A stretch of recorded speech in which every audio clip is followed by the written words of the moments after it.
When I stepped in, the envelope was already on the table. There was no handshake or eye contact. Just that narrow white rectangle with my name typed too neatly, as if someone had checked it 3 times. Effective immediately, Robert stated without looking up, "Your title has been changed to Strategic Liaison, and your pay has been changed to match." That was all. There was no congratulations or thank you, just a new title I'd never heard of and a 55% wage decrease. I didn't answer. Not because I was shocked, but because something chilly had already crept up the back of my neck. Soraya Vance is my name. I am 38 years old and was the Senior Director of Aerospace Contracts for Holston Aerodyne until 6 minutes ago. Last week, I made the biggest deal in the history of the company, a $125 billion order for 5 long-range jets from a European corporation. 8 months of red ice, translations, backdoor deals, difficulties from following international rules, and I did it all by myself. I should have been honored, but instead I sat across from a man who couldn't even say my name. 20 minutes earlier, I stood outside this very room, preparing notes on post-deal logistics. That's when the door opened. Lena walked out first, fresh-faced, 30 at most, and bouncing on her heels like she already owned the place. I recognized her, bright, ambitious, and dangerously unqualified. I had trained her during her internship 2 years ago. Behind her was Robert, laughing. They shook hands, casual, confident, synchronized. Neither saw me watching. Now, here I was, holding a letter that had been printed yesterday, informing me I no longer held the position I had built from scratch. They didn't just strip my title, they erased me quietly, cleanly, and a day in advance. I folded the letter, tucked it into my bag, and stood. I didn't say a word because this wasn't the time to fight. It was the time to remember everything, every smile, every silence, every name. They thought I was finished, but the ink wasn't even dry yet. The nameplate was gone. Not replaced, not misspelled, just gone. Where it once read Soraya Vance, Senior Director, the frosted glass door outside my office now stood bare, wiped clean like my 15 years at Holston had never happened. I stood there for a long moment, unsure whether to knock or grieve. That room, my room, was no longer mine. An intern passed behind me, balancing 2 coffee trays, and did a double take. "Need help finding something?" she asked innocently, not recognizing me. I gave a tight smile. "No, I'm exactly where I'm supposed to be."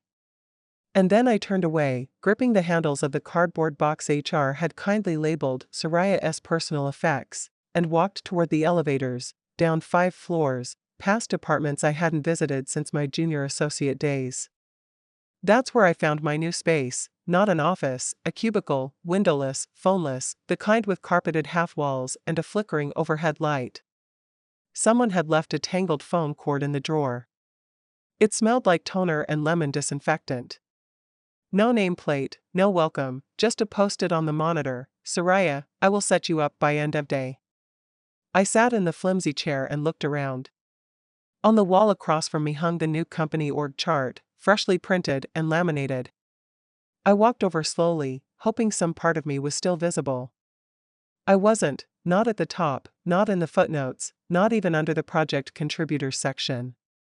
Lena Maxwell had taken my spot, Director of Global Strategy Initiatives. The caption under her profile photo read, "A bold new vision for Holston's global future." I closed my eyes. The sharp ache that rose in my chest wasn't anger, it was mourning for the version of me that had poured everything into this place. I wasn't just replaced, I was erased. That afternoon, a junior assistant from marketing stopped by, arms full of folders for a presentation. These were printed for tomorrow's leadership update. "Can you make sure they get to Lena?" I nodded numbly and took them. As she walked away, I noticed one folder had a page sticking out, a printed slide deck titled Contract Finalization, Munich Team, led by Soraya Vance. My photo was there. I remembered the day it was taken, after the signing, champagne glasses still in our hands. But someone had taken a red marker and crossed out my face, literally, a thick red X. The slide had been reprinted with Lena's name and headshot in the final copy. I went back to my cubicle, opened the file cabinet beneath the desk, and flipped through the rows of labeled binders, the ones I had built, organized, color-coded notes from every phase of negotiation. Except now, every tab that once read had been overwritten with LM. Soraya Vance had vanished, Lena Maxwell had taken her place, her initials scrolled in hurried pen across contracts I had written in blood and no sleep. I closed the drawer gently and sat very still. I didn't cry. I didn't rage. I just let the silence settle in. What hurt most wasn't that they'd taken the office or the title or even the credit. It was that they had done it so easily. And I realized something then, something cold and solid: if they could erase me this fast, it meant they never intended to keep me. I didn't sleep for 8 months. I counted from the first email sent at 3:20 a.m. to the final video call that wrapped past midnight in Munich. I was the only person holding the pieces of the $125 billion deal together, and now, sitting in a cubicle with someone else's initials on my binders, I wondered how they forgot that so fast. No, they didn't forget, they never bothered to understand. There were nights I reviewed engine specs on the floor of a layover hotel in Frankfurt, eyes burning from jet lag. There were mornings I smoothed my blazer over a hospital gown to take calls from Zurich after collapsing from sheer exhaustion and dehydration. And there was one December, just 2 days before Christmas, when I sat alone in an airport cafe, watching my mother's FaceTime call ring out. I missed our annual dinner for the first time in 17 years. She said she understood, but I still saw the hurt behind her eyes. I gave Holston everything, every hour, every sacrifice, every version of myself. And when Avianx, our direct competitor, approached me 3 months ago with an offer to lead their global strategy team, I declined. I'm loyal to Holston, I told them. They offered stock, I said no. I went back to my office, shut the door, and kept working on the contract. That contract was my lifeline, my legacy. I hand-built every clause, reviewed every risk assessment, translated cultural nuances, caught errors that legal missed. And at the heart of it all was Clause 47B. It wasn't part of the standard draft. It wasn't even proposed by legal. It came during a dinner in Paris when the client's COO leaned in and said, "We've been burned before. We need assurance. If you're not leading the implementation, the deal dies." So I added the clause myself, quietly, without telling Robert or Lena. I wrote it in plain language: operational oversight shall remain under Soraya Vance. In the event of reassignment, client may void this agreement. They signed. We celebrated. And now, the very line I had written to protect the client's trust had become my only line of defense, hidden in plain sight, unread by those too arrogant to believe I was indispensable. I leaned back in my creaky chair, fists clenched beneath the desk, not out of rage but resolve. They thought they stole the deal from me, but I never gave it away. The strange thing about betrayal is that it always echoes backward. Sitting in that gray cubicle, staring at the name Lena Maxwell on contracts I had bled to build, I kept thinking about one night, the one moment I had truly felt seen. And it wasn't at Holston, it was in Munich. The last phase of negotiations had pushed all of us to the brink. Legal teams were feuding over jurisdictional clauses, engineering leads kept changing specs midstream, and the client's board was growing restless. The deal was hanging by threads no one else could see, but I was the one holding them. That Friday night, the CEO of the client company, Mail Binger, sent me a text: "Dinner, just us, no agenda, 7:30 p.m., Schumannstrasse." I hesitated. We still had unresolved drafts, but something about the wording told me this wasn't about paperwork. When I arrived at the quiet, wood-paneled restaurant tucked near the Bavarian State Opera, he was already seated, no assistants, no laptops, just a glass of red and a folded linen napkin. "I wanted to speak with you off record," he began, "not as executives, as people." I said nothing, just listened.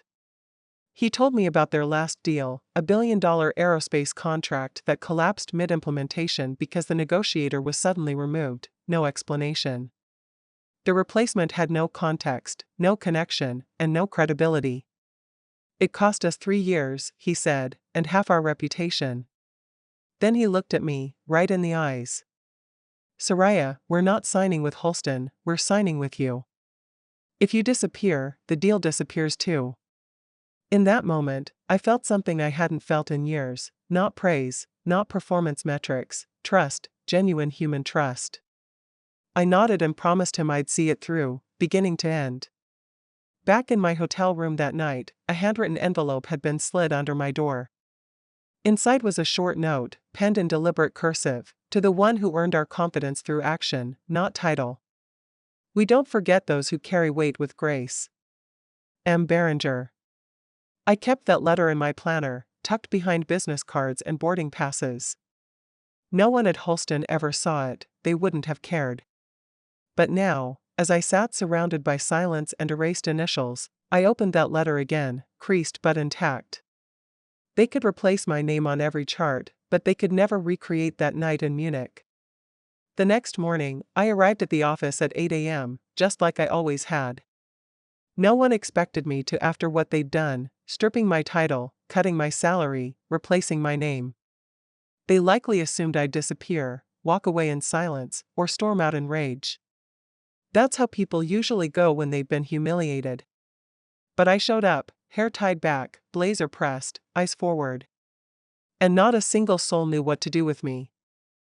Lena walked past my cubicle once that morning. She didn't say anything, just glanced sideways, like she wasn't sure whether to smile or avoid eye contact altogether. I gave her nothing, no smile, no bitterness, no reaction. Across the hall, Robert's door remained half open. He hadn't spoken to me since the demotion, not even a formal debrief.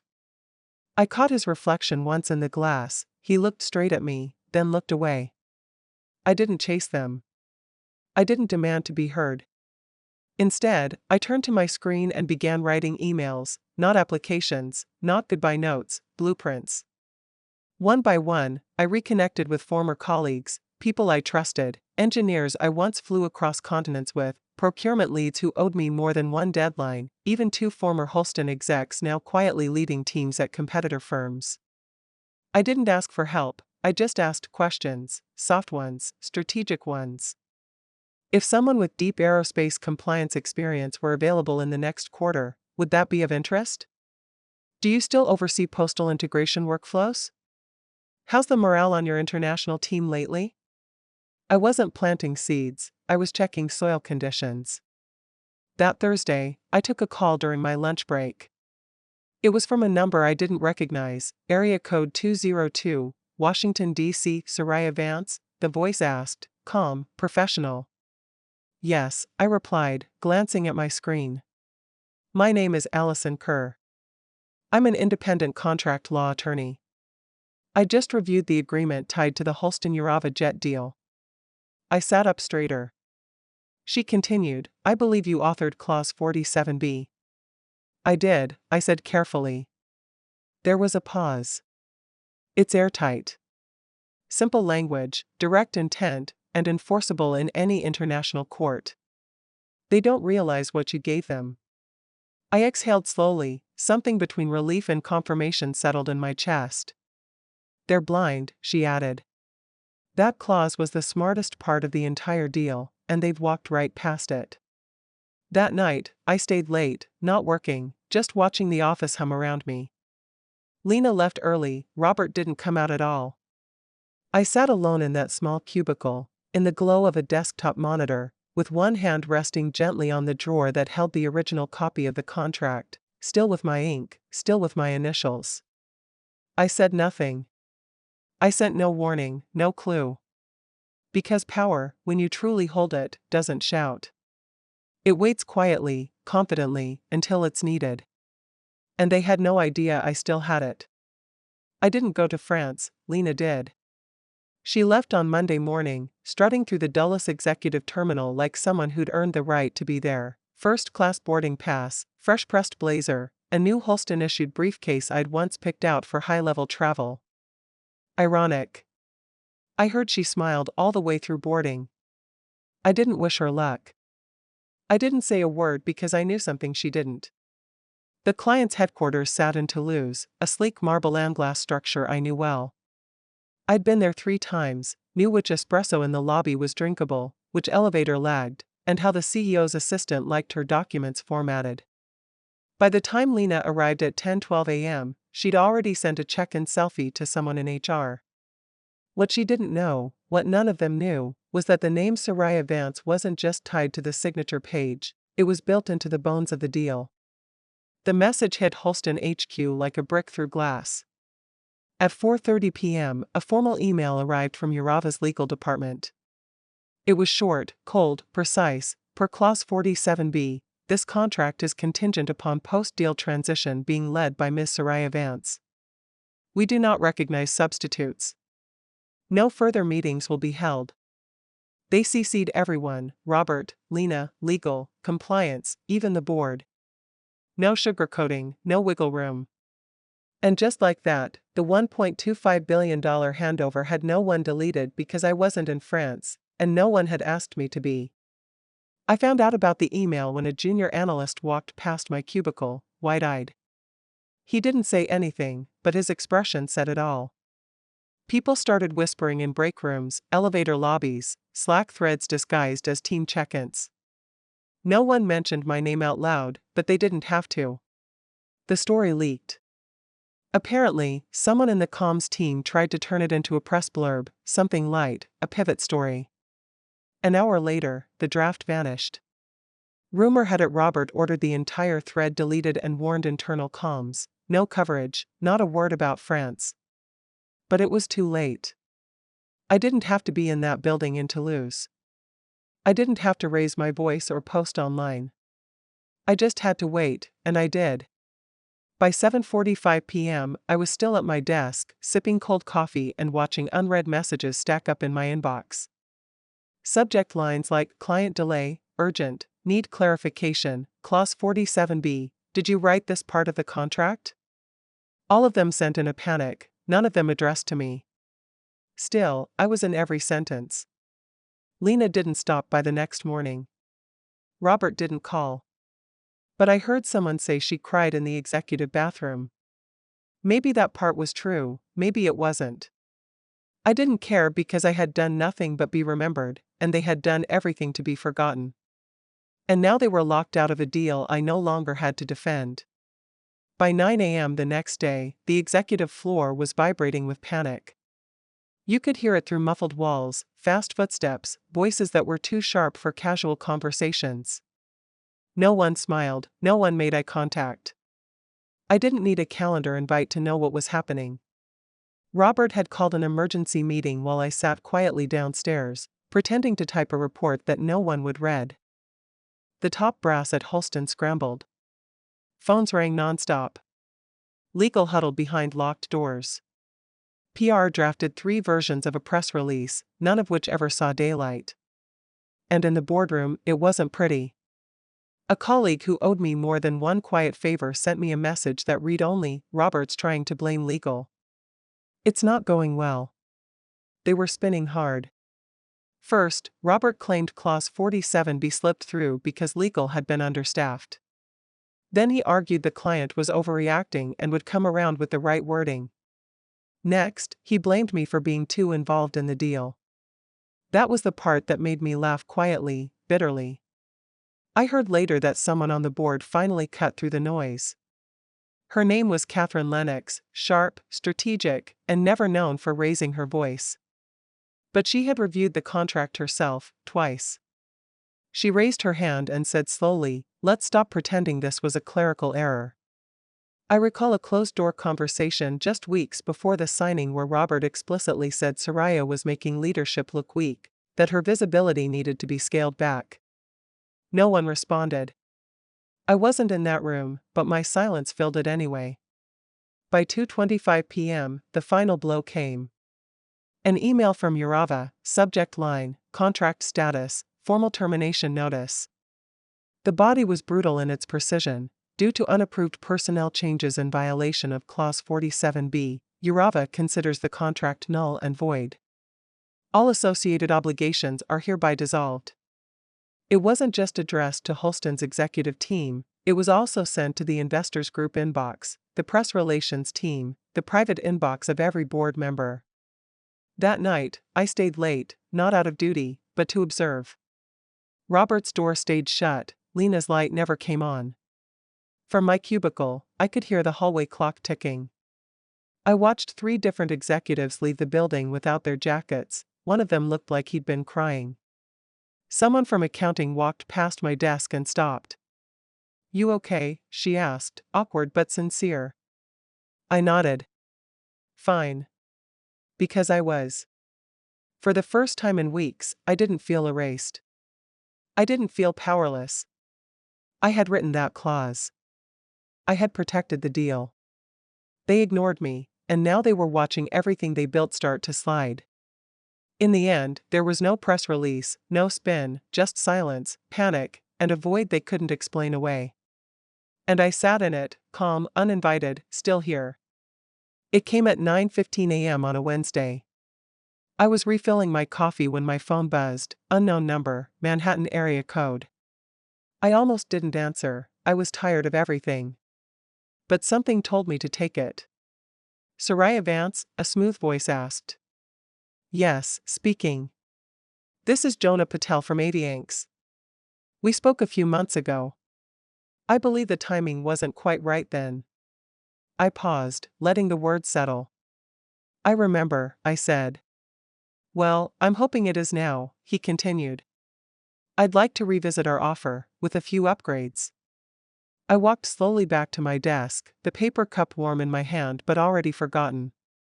Jonah didn't waste time. He laid it all out clearly: double the base salary, equity stake, relocation flexibility if I wanted it, but also a dedicated floor in their new DC office, 3 blocks from Holston. "And one more thing," he added, voice quieting slightly. "This wasn't just our idea. We were encouraged to reach back out." "By who?" I asked. There was a pause. "By Mail Binger.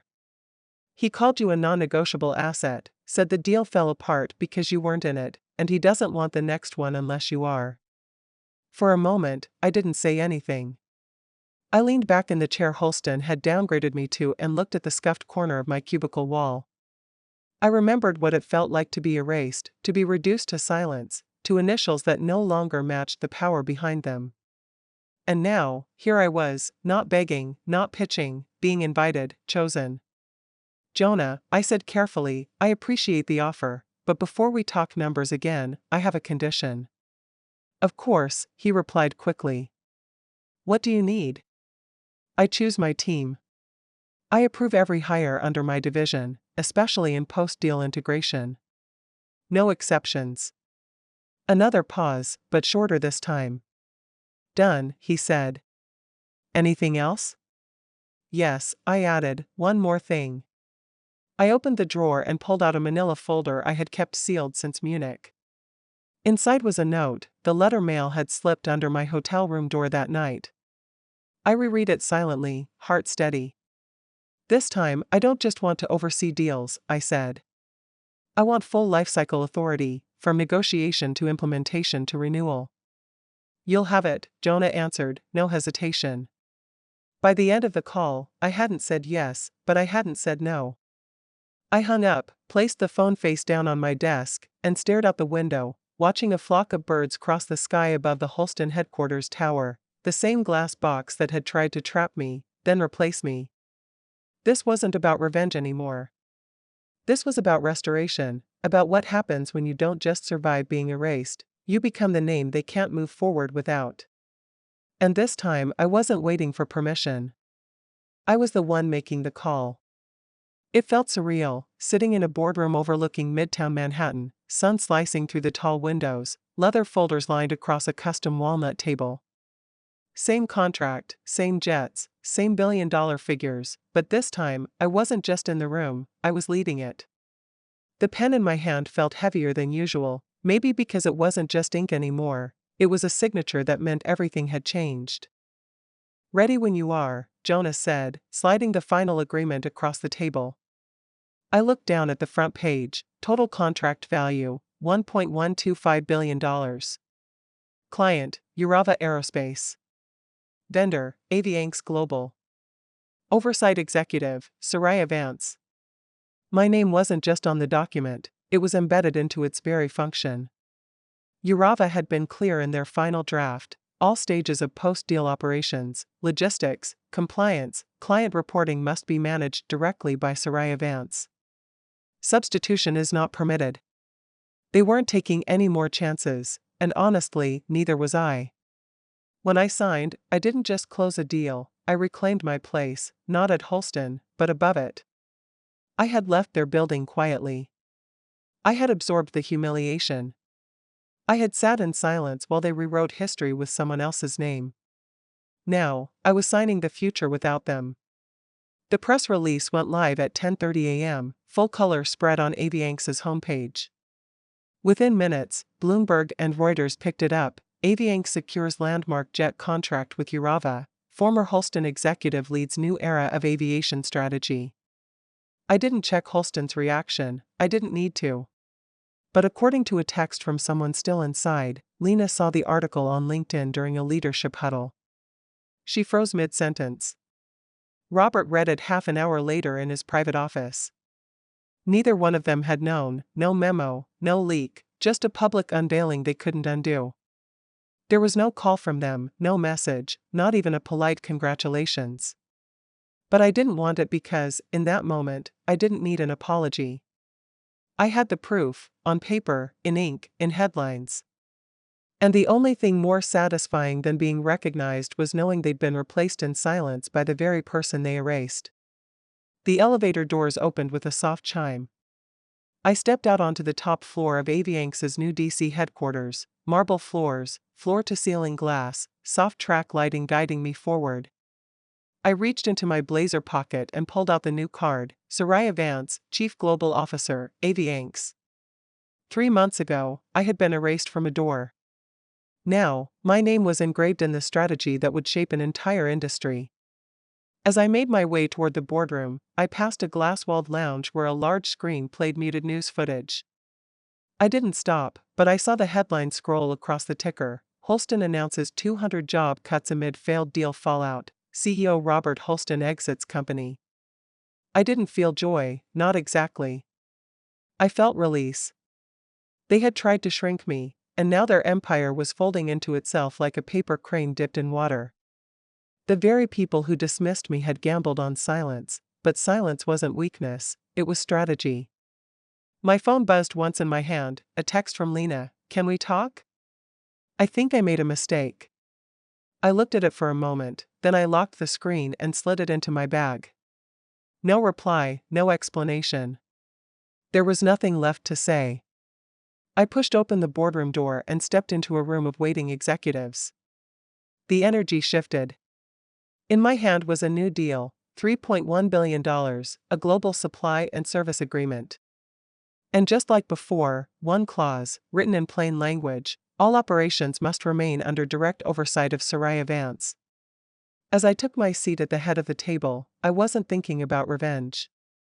I was thinking about legacy, not the kind they print in brochures, the kind that echoes quietly in rooms where your name carries weight no title ever could.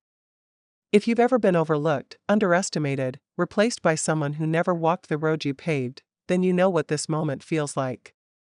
And if you've made it through that storm, then I want you to remember this: you don't have to shout to win. You don't have to fight dirty to rise.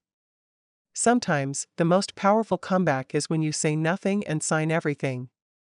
If this story hit home, leave a comment. Tell me where you're watching from, and if you've ever been replaced, I want to hear what happened. Don't forget to like, share, and subscribe, because out there, someone else is sitting in silence, wondering if they matter. Let's remind them they do.